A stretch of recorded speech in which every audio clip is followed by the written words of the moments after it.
자, 우리가 지금부터 배울 내용은 아까 조금 전에 이제 옥텟 규칙에 대해서 열심히 공부를 했으니 그 옥텟 규칙에 의거하여서 여러 가지 화학 결합들에 대해서 공부를 한번 해보려고 합니다. 아시겠죠? 가볼게요. 우린 가장 먼저 이온 결합에 대해서 가장 먼저 공부를 해볼 거야. 자, 이온 결합을 이야기할 때 반드시 기억해야 될 내용이 한 가지가 있는데, 여러분 이온 결합은요 항상 금속과 비금속이 결합하게 되는 것을 이온 결합이라고 이야기합니다. 그럼 여러분 한번 보세요. 실제로 있는 반응인데 H 플러스 수소 이온이랑 그 다음 OH 마이너스 수산화 이온이라고 합니다. 이 둘이 더해져서 만들어지는 H2O는 이온 결합일까요? 이온 결합이라고 볼 수 없을까요? 수소는 금속이야, 비금속이야? 비금속이지. 따라서 양이온과 음이온의 결합인 것은 맞지만 이렇게 만들어지는 반응은 우리가 이온 결합이라고 이야기할 수가 없는 거예요. 아시겠죠? 가장 많이 틀리고 헷갈려하는 내용 중에 하나입니다. 아시겠죠? 자, 그러니까 이온 결합이라고 하는 친구를 그냥 단순하게 아하, 양이온과 음이온끼리의 결합이구나 라고 보시면 안 되는 거예요. 아시겠죠? 이렇게 얘기를 해야 되겠지. 따지고 보면 양이온과 음이온의 결합이 맞기는 해요. 그죠? 결국에 플러스 값을 가지고 있는 양이온이랑 결국에는 마이너스 전하량을 가지고 있는 음이온이 결합하는 것은 맞지만 이때 만들어진 양이온은 수소이온처럼 비금속 원소로 생성된 음이온이 아니라 금속 원소였던 친구가 옥텟 규칙을 만족하여 만들어진 양이온. 음이온은 다 비금속이니까 그냥 써셔도 됩니다. 이렇게 되는 거예요. 됐죠? 첫 번째로 제일 중요한 내용이라고 생각을 하고요. 그 다음으로 우리가 생각을 해야 될 게, 제 책에 보시게 되시면 이렇게 설명을 했습니다. 결국에 금속인 친구는 전자를 버려야 되고 비금속인 친구는 전자를 얻어야 합니다. 따라서 그 이동한 전자 친구 입장에서만 생각을 한번 해보자면, 전자는 항상 반드시 금속 원소에서 어디로 이동을 해야 된다? 비금속으로 이동을 해야 되는 거예요. 아시겠죠? 됐죠? 그 다음 중요한 거, 플러스랑 마이너스 사이에는 무슨 힘이 작용한다 그랬죠? 맞아요. 인력이라고 하는 힘이 작용하게 됩니다. 근데 이 인력은요, 어떤 인력이냐면은 정전기적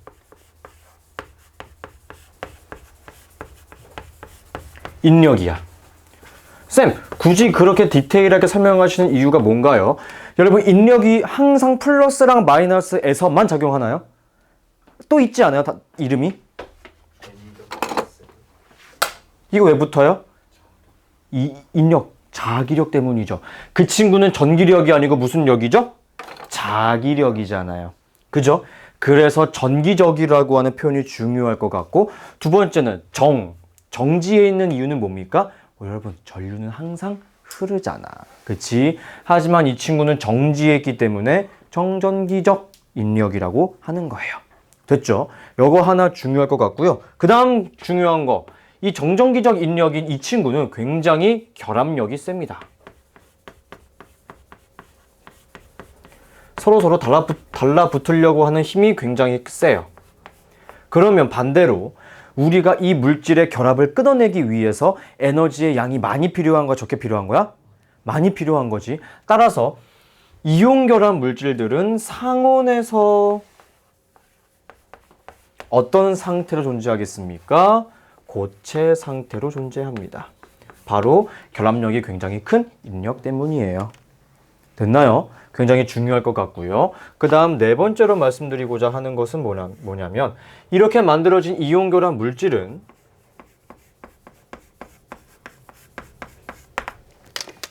중성입니다. 중성이면 전류가 통해 안 통해? 안 통해. 자, 전류가 통하지 않는다라고 하는 것은 전하량이 얼마라는 소리야? 0이라는 거겠지. 요거까지 머릿속에 넣어두셨으면 좋겠고요. 마지막 하나는 여러분 조금 어려울 수 있습니다. 이렇게 쓸 수 있거든요. 잘 보세요. 뭔지 모르는 양이온이 있고요. X만큼의 전하량을 가지고 있다라고 해볼게. 그 다음 뭔지 모르는 음이온이 있고요. Y만큼의 전하량을 가지고 있다고 해볼게.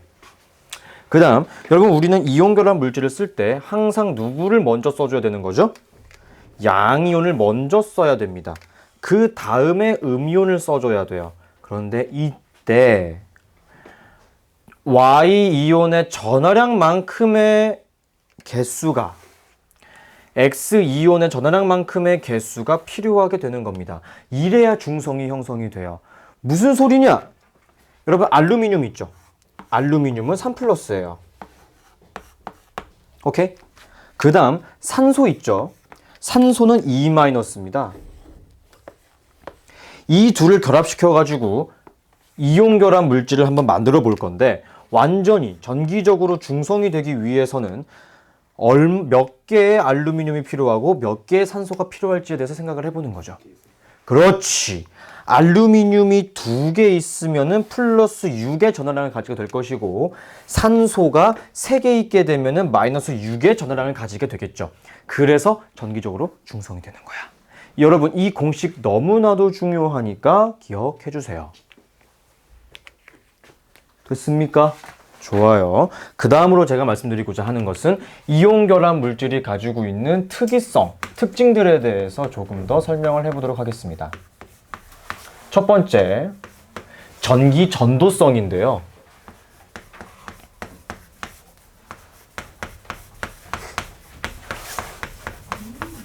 여러분 이온 결합 물질은 상온에서 무슨 상태라 그랬습니까? 고체라고 그랬죠. 따라서 첫 번째, 고체 상태일 때는 완벽하게 결합을 한 상태이고 결합이 되어 있으면 전기적으로 무슨 성이라 그랬어? 중성이라 그랬지. 그래서 이온 결합 물질은 고체일 때는 전류가 통하지 않아요. 오케이? 하지만 굉장히 강한 열을 가해서 액체로 만들어 버리게 되면 어라? 이때는 무슨 일이 가능하냐? 전류가 통하게 됩니다. 오케이? 그 다음 이따가 바로 이어서 설명을 하겠지만 이 이온 결합 물질은 물에 굉장히 잘 녹아요. 그래서 수용액인 상태에서도 전류가 굉장히 잘 통하는 물질이라고 이야기할 수 있겠습니다. 됐나요? 좋아요. 그래서 자주 나오는 조금 어려운 그래프가 있어. 전기 전도성에 대한 그래프 문제가 나올 수 있을 것 같은데 이렇게 그릴 수 있거든요. 이 X축이 온도가 될 거고요. Y축이 전기 전도성이에요. 전기 전도성, 전전이라고 할게요. 그래프가 어떻게 그려지냐면 이렇게 됩니다.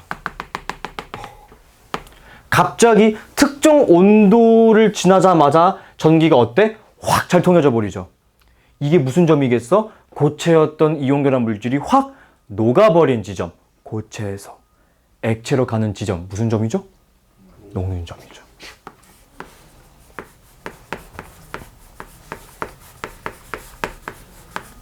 그쵸? 그 다음 세 번째로 말씀드리고 싶은 거 바로 이겁니다. 여러분 제가 방금 전에 설명드렸을 거예요. 이온 결합 물질은 물에 잘 녹는다, 안 녹는다?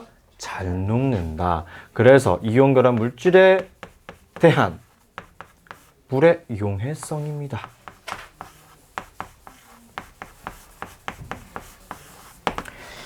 이온 결합 물질은 굉장히 잘 녹아요.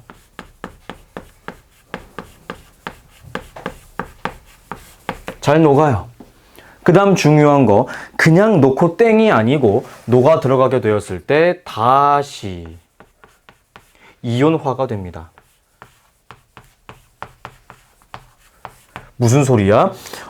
물에 녹아 들어가기 전에는 이런 식으로 결합되어 있던 게 깨져버리고 Al3+와 O2-의 형태로 다시 이온화가 되는 거예요. 그래서 전류가 통하는 거고요. 됐죠? 요거 하나 알아두셨으면 좋겠습니다. 네 번째로 기억하실 것은 뭐냐? 이게 깨짐 현상이 있는데요. 그림으로 설명하면 굉장히 편합니다. 이온결합 물질은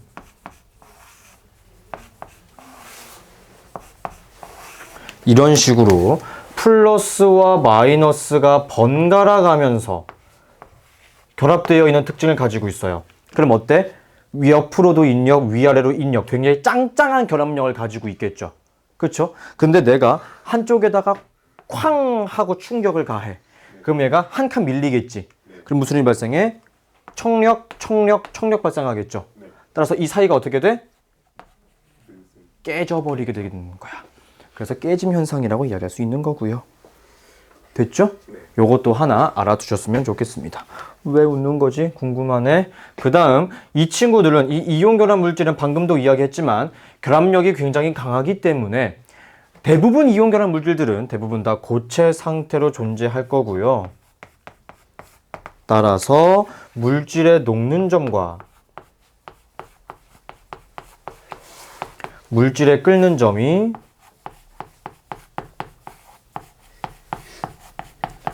상당히 높다, 이렇게 이야기할 수 있는 거예요. 됐죠? 자리가 충분하긴 하지만 저 디테일하게 설명하고 싶어서 왼쪽을 지우고 공유결합 설명하도록 하겠습니다.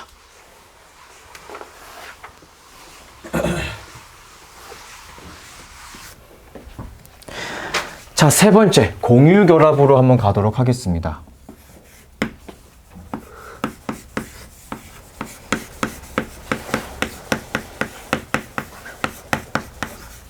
여러분, 공유결합은 어떻게 이루어지는 결합이냐면은 비금속과 비금속끼리의 결합이에요. 근데 얘들아 뭔가 이상하지 않아? 우리 조금 전에 공부했어. 비금속은 어떤 이온이 된다 그랬지?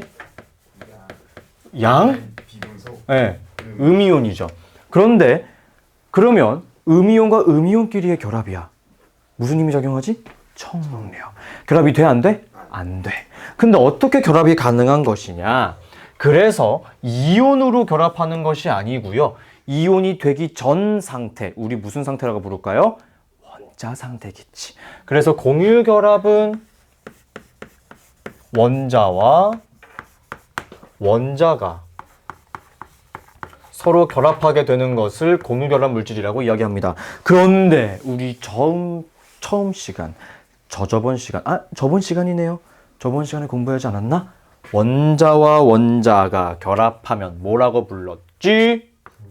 분자. 따라서 분자인 친구들은 거의 대부분 무슨 상태일 것이다? 공유결합인 상태일 것이다. 됐나요? 그래서 플러스 알파로 하나 더 이야기할 수 있는 것 중에 하나. 그래서 아까 방금 전에 공부했던 이 이온 결합인 친구들은 분자라고 할 수 있다, 없다? 없다. 그럼 이온 결합은 뭐라고 부르느냐? 화학적인 결합으로 생성된 물질이다 라고 해서 화합물이라고 부르게 됩니다.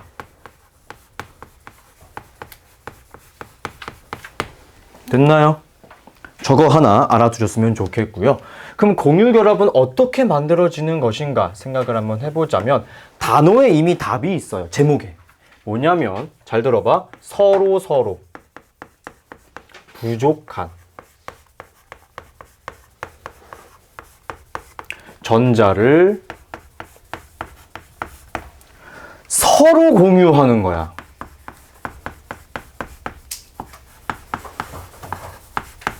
제가 가끔 하는 소리가 있죠. 태극기 그리는 사생대회에 나갔어. 넌 빨간색밖에 없고 너는 검정색밖에 없고 나는 파란색밖에 없어. 이 셋은 각자 태극기 그릴 수 있나요? 못 그립니다. 하지만 셋이 색을 같이 쓰고 공유한다면 그릴 수 있어요? 없어요? 있는 거죠. 내가 가지고 있는 파란색 너네 빌려줘야 돼? 안 빌려줘야 돼? 빌려줘야 돼. 중요한 거 나는 써? 안 써? 써! 그래 나도 그릴 수 있을 거 아니야. 이게 공유결합에 대한 정의야. 서로 공유하는 거야. 나도 빌려줬지만 내가 빌려준 것도 나는 쓰는 개념인 거예요. 아시겠죠? 이런 특징을 하나 가지고 있다는 거 알아주셨으면 좋겠고요. 그 다음 여기서 나올 수 있는 단어가 한 가지가 있는데 굉장히 간단한 단어입니다. 첫 번째, 공유전자라고 하는 단어가 나와요. 공유전자는 뭐예요, 그러면? 공유한 전자겠죠. 그쵸? 공유한 거예요. 그러면 더 어이없는 단어가 있습니다. 비공유전자. 무슨 비자야? 아닐 비자 아니야? 그러면 공유한 거야, 안 한 거야? 안 한 거야. 그지? 자, 예시를 바꿔볼게요. 태극기를 그리려고 딱 갔어. 색연필을 통을 딱 꺼냈더니 이런 빌어먹을 파란색이랑 분홍색밖에 없네, 나는. 이렇게 하면 뭐라 들고 온 거야? 미친 새끼 마냥. 그지? 자, 이렇게 셋이 색연필 같이 공유할 겁니다. 저는 분홍색을 여러분들에게 빌려줄 필요가 있나요, 없나요? 그럼 이 분홍색은 어디에 속하겠습니까? 비공유요. 제가 가지고 있던 파란색은 같이 쓸 거예요. 그럼 어디 속하는 거죠? 공유전자. 어렵지 않지. 이런 거예요. 자, 질문. 옥텟 규칙을 만족하기 위해서 예를 들어서 산소라고 해볼게. 산소는 몇 번? 8번. 그죠? 그러면 첫 번째 전자껍질에 전자 2개 들어가 있겠지. 첫 번째 전자껍질에 있는 전자는 공유할까 안 할까? 왜 공유해, 거기 있는 거는? 그치. 그걸 왜 공유해? 그죠? 그러니까 주로 공유하는 전자는 어디에 위치하겠습니까? 최외각 전자 혹은 원자가 전자에 속해 있는 친구들을 공유할 거예요. 그 다음 비공유 전자는 그보다 더 안쪽에 있는 전자 껍질들은 공유하지 않겠지. 조금 디테일한 설명이긴 했지만 생각해보시면 무슨 소리인지 알 거예요. 됐죠? 좋아요. 그 다음 네 번째는 뭐냐면 규칙성이 있어. 자, 저는 개인적으로 이해가 안 되지만 정말 중요한 룰이 하나 있습니다. 여러분 쌍둥이 기억하시나요? 쌍둥이는 종류가 2가지가 있습니다. 무슨 쌍둥이? 일란성. 일란성 할 때 한글로 1 쓰면 돼, 안 돼? 안 돼. 반드시 숫자로 써서 썼지. 일란성도 2라고 쓰면 돼, 한글로 2 쓰면 돼, 안 돼? 안 돼. 뭐로 써야 돼? 숫자로. 똑같은 겁니다. 무슨 소리냐? 단일 결합이라고 하는 내용이 있어요. 그 다음 이중 결합이 있는데 이때 어떻게 줘야 된다? 숫자 2로 써주셔야 돼요. 틀린 적 있습니다. 서술형이 나와서 학생들이. 안 돼요. 우리 제대로 공부합시다. 그 다음은 3중 결합이 있어요. 마찬가지입니다. 숫자 3을 써주셔야 돼요. 단일은 그냥 단일이에요. 자, 여러분 단일 결합이라고 하는 것은 뭐냐면요. 여러분 보세요. 신발이 2개가 있지만 우린 이거를 한 켤레라고 부르고 한 쌍이라고 부르죠. 마찬가지입니다. 단일 결합은 가운데 놓인 전자가 몇 개 있는 겁니까? 2개 있는 거예요. 하지만 쌍으로 따지면 몇 쌍입니까? 한 쌍이에요. 자, 이렇게 한 쌍으로 결합하는 친구가 누가 있어? 전자 하나가 모자란 친구들이야. 자, 천천히 머리 굴려봐. 전자 하나가 부족한 친구들은 대부분 다 누구들? 그렇지! 17족 원소들입니다. 끝일까요? 끝일까요? 빼는 거. 수소. 수소도 단일 결합이야. 그쵸? 수소 단일 결합이겠지. 전자 하나 모자르잖아. 그죠? 자, 아까 썼던 H2O 같은 경우는 단일 결합이 2번 일어난 친구죠. 산소에 H가 2개 붙어 있으니까 단일 결합이 2번 일어난 거예요. 됐습니까? 굉장히 중요할 것 같고요. 이중 결합은 그럼 전자가 몇 개? 4개. 즉 공유 전자가 4개 있다라고 이야기할 수 있겠고 쌍으로 이야기하자면 2쌍이라고 이야기할 수 있습니다. 얘네들은 주로 16족 친구들이 이렇게 이중결합을 진행하게 될 것이고요. 3중결합은 공유하는 전자의 개수가 총 6개다. 쌍으로 이야기하자면 3쌍이라고 볼 수 있겠죠. 족으로 따지자면 15족일 겁니다. 쌤, 4중결합은 없네요. 14족은 준금속이었죠? 안 할 겁니다. 됐죠?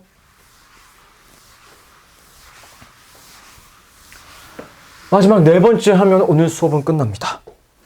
Very good. 4번째, 공유결합 물질이 가지고 있는 특징들 한번 생각을 한번 해볼 건데요. 첫 번째, 여러분 공유결합은요. 이렇게 생각하면 편해. 내가 사생대회에 딱 나가갔는데 어라? 이 둘이 생각보다 태극기를 너무 잘 그려. 오씨, 나 상 받아야 되는데 어떡하지?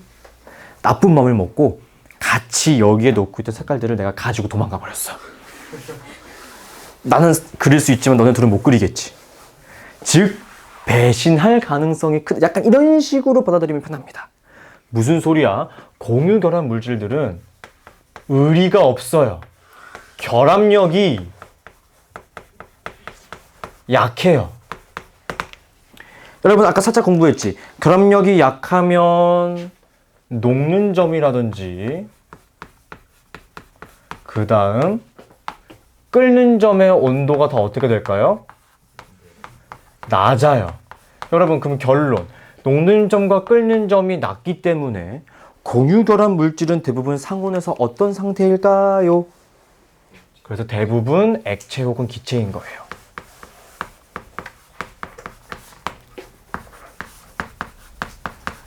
물론 아닌 경우도 있습니다. 예를 들면 뭐 흑연 같은 친구들, 다이아몬드 같은 친구들도 다 고체이기는 해요. 고체이기는 합니다만 이렇게 하나 기억을 해두셨으면 좋겠고요. 두 번째, 이 친구들은 또 전기도 잘 안 통해. 전류 잘 안 통합니다. 따라서 전류가 잘 통하지 않는다라고 하는 말은 결국에 전하량이 0이라는 소리고 전기적으로 중성이라고 하고 설명할 수 있겠죠. 단! 예외가 존재한다. 단, 반점. 흑연은 제외합니다.